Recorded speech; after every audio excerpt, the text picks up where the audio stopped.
We just come along here. So in here is where we run the food bank from. This would be what you would call our distribution centre. But we do everything from here. At the back you can see the shelf, and that's our day-to-day stock.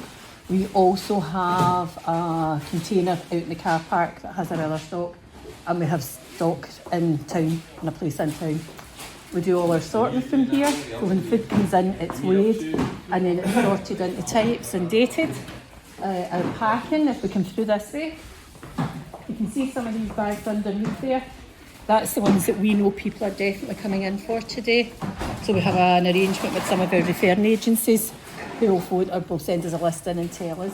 The food bank was set up as a crisis intervention service. We do 3 days worth of food for people. We work on a referral basis, and we have been here since 2011. In a week, we will actually probably see the best part of nearly 200 to 250, or we will feed 200 to 250 people. That's split up because we don't get that many referrals. You know, we'll maybe get between 70 and 100 referrals a week, depending on how things are. And it can be a single person, couples, families. And because of the area we're in, our families can be anything up to 9 or 10 people. So this is our kind of basic family bag. So you have cereal, you have baked beans, you have meat, we have pasta sauce or tinned tomatoes, we will have juice, we'll have soups, although often that's a choice, there'll be fish, there will be UHT milk, rice and custard, pasta and vegetables. We also do fresh fruit and veg, which is a choice people can have, or they can have tinned, that's up to them. We have a choice of tea or coffee, and we usually have a choice of whether you want soup or don't want soup, that's up to you. And we also get quite a bit in from, especially this time of year when it's kind of harvest time, from local allotments, so we get fresh fruit and veg in from them. And there's also another local place, the Alka here, up in Victoria Road. They send out things down nearly every day, so sometimes it's bread, sometimes it's vegetables. It really just depends on what they've got that's extra. The reason I get involved, a couple of reasons I suppose. I have always hated injustice, and realistically there's nothing more unjust than people not being able to feed themselves.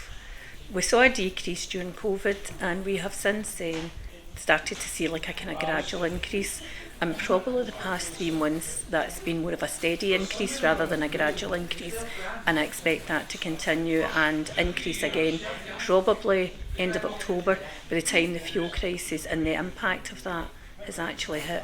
I think we will start to see more people then. This last year we fed 11,500 people, and this year I don't expect to see much out of 14,000. We cannot stress strong enough that we are not the solution to this. We are not the answer. We cannot afford to either feel or look helpless when we're dealing with people, because sometimes we're the only place they've got to turn to. But do I go home some nights and think, what the hell's going on? Yes, I do. The other week, one of the politicians said that profit isn't a dirty word, and they're right, profit is not a dirty word, but profiteering is most definitely a dirty word. And how you can consider that anything that the fuel suppliers are doing just now is not profiteering is way beyond me. They are making millions out of the misery of those that don't have. And I don't know, I am not a politician, and I'm certainly not an accountant that understands these kind of figures. But what I do know is that people need to live. And if we don't do something like that, if we don't either put money back into their pockets so that they can pay their bills, or we stop the companies from actually charging these prices, people will die.